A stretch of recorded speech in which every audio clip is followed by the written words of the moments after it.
Hey everybody, it's Cornflower again, arriving very shortly after that last video. For this one, I'm actually only going to tell one story, but this story is long and it stands to be, to this day, one of the most, if not the most, terrifying things ever happened to me, spirit-wise, not like life or death experiences. So I'm gonna just jump right on into it.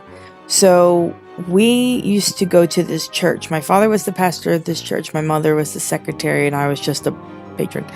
You have here is this main stairway that goes up the stairs to the second floor of the church. That's where like the sanctuary and all that is.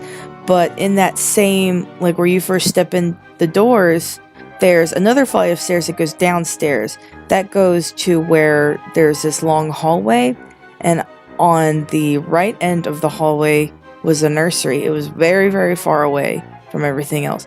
But then very close to your left was like a kids' play area.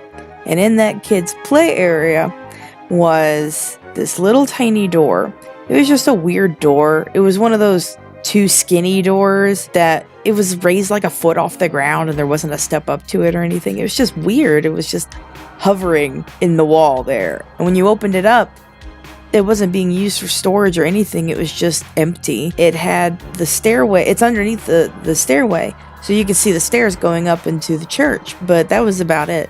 It was empty. It was just an empty room. So I always got weird vibes from that door. For no reason. I guess there's always a reason for something like that. But to me, there was for no reason. I just didn't like the door. And I always thought it was just because it was positioned weirdly. And I was just like, oh, that's not what doors should look like. But no, I found out today that there was a reason for it. Not today, but that day. There was a reason for it. Now that I've given you kind of a map of where everything is. So I was downstairs right in front of that staircase that goes into that hallway. Mom was down there with me. We were making a bulletin board to reflect like the season. We would do that every time the holidays would change. But we were putting stuff up. Mom went upstairs for something, and while she was upstairs, I was just bored. So I was spinning around in circles, and I was spinning, and I was spinning, and on one of my rotations around, I saw standing next to the nursery door this tall figure in a long black cloak, staring at the floor, so I couldn't see their face because of the hood. But their cloak was black, except around the hood, like around the edges of the cloak, I guess, was silver. And they were holding something. I got a staff or something. I don't know. And that was all I could see because, you know, I was mid-rotation. It went by really fast. But, oh man, I turned, saw that, stopped with my back to it, and flipped back around really fast because I thought there was somebody there, and there was nothing. Nothing was there. Oh, that was terrifying. So I was like, this is strange. Mom! And I go back upstairs, and I sat in her office. I decided for that moment I wouldn't tell her what happened. I was going to wait until she got down there so I could, you know, point it out to where I saw it and everything. So we go back downstairs and we continued to work on the bulletin board, and I told her about what happened, the figure and all. And she was like, what? And I'm like, no, I swear I saw something. She's looking at me like I'm crazy, and I need you all to understand something. Like I explained in my last video, I'm very sensitive to spirits. When I was a kid, I used to see them, like see where they were. Even if I couldn't see details, I could see where they were. But as I've gotten older, I haven't been able to see them. I can just feel them. But so that happening was like terrifying and unexpected, because that's a very strong presence if you can see it when you haven't seen one before. She was looking at me like I was crazy. But she's sensitive too. Like, she and I have been coinciding in this for my life. She usually gets me, but for some reason this time when I told her, she was like, no. And what does she do? She looks at me, she turns around, she walks into the darkness of the kids' playroom, straight to that weird door that I hate, and friggin' throws the door open. And she goes, "Begone, spirits, we don't fear you, leave us alone, you need to go away from here, we don't want you here." And she starts yelling all this crap, and I'm like, what are you doing? What are you doing?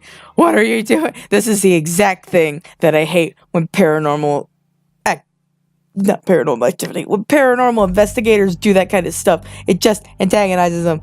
And she was doing it. My mother, one of the smartest people that I know, for some reason, just decided to do that. And she shuts the door as calm as can be. She turns around, she comes walking back to me. She's like, see, there's nothing here. As soon as she steps back into the light next to me, the whole atmosphere changed. You know when, like, electronics shut down and you can hear the world go, ooh. It was like that, but as a physical feeling. I don't know how else to explain it. It was just, the air got heavy. And I felt it. And I looked at her, and she was standing there, eyes wide. And she's like, hey, I'm gonna run up to my office real quick and get something. I was like, okay, I'll come with you. So we run up the freaking stairs to her office, and we sat down, and she's just sitting there staring at the desk, not doing anything. I said, did you feel that? And she's like, yeah. And I was like, that really heavy feeling. She goes, yes. I said, why did you do that? She's like, I don't know. I don't know why. I'm like, you pissed it off. She's like, I'm sorry. And we went down there. We went back down there because we had to finish, I guess. But when we went down there, there was something there with us. And it was very, very unhappy. So we did not finish that night. We packed up and we went home. And it didn't go away.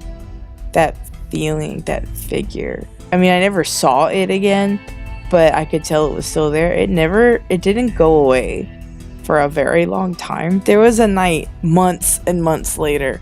Actually, you know what? It was about 2 years later because it was very close to when we moved out. But I was at home. Our house was 20 feet from the church, just so you know. But I was at home doing things, and it's like 11 o'clock at night, and my mom used to work very late over at the church. I hear her come into the house. She's like, Karen, Karen, Karen, Karen. She's like calling for me. And I walked out of my room, which was at the very top of the stairs, and I looked down, and she's standing down there, and I was like, what's wrong? And she flew up the stairs to me, and she hugs me, and she looks at me, and she goes, it's back. And I was like, what's back? And she's like, that thing that you saw, that feeling that we felt, it's back. And it's angry. And I don't know why. And I was like, what'd you do to it? And she's like, I didn't do anything. But I don't want to go back over there by myself. I was like, okay, well, just stay home then. She's like, I have to go get this. She had to go get something. So I had to go over there with her. Oof. Yeah, it was back all right. I don't know why. Oh, by the way, we found out that the staircase, like that whole room, that weird little room, that's where they used to take, before they put in the new stairs that leads up to the second floor. That's where they used to bring in bodies for funerals. They would sneak them in that way. That probably has nothing to do with, what we saw and what happened. But I just thought that was an interesting little tidbit, was that did have a little bit to do with the dead in the past. That was scary. That was honestly horrifying. My poor mother and I are traumatized for life because of it. And yeah. So that's my scarier story. I'm sorry it's only one story, but this video is very, very long. And I was hoping I could shorten it, but I couldn't for this one. I shortened the last one, but I couldn't shorten this one. So thank you guys if you stuck with me this far. Thank you for sticking with me for so far. Thank you for all of your subscriptions. Thank you for supporting me. I hope you all have a very, very happy Halloween. Eat lots of candy. Unless you don't like candy, then eat something else that you really like, because it's Halloween and you can eat whatever you want. Woohoo! I think that's what that means. And yeah, oh hey, fun fact. I have 2 black cats, and they were both born on Halloween. They're my little Halloween cats, so today is their 3rd birthdays. Birthdays. I think birthdays.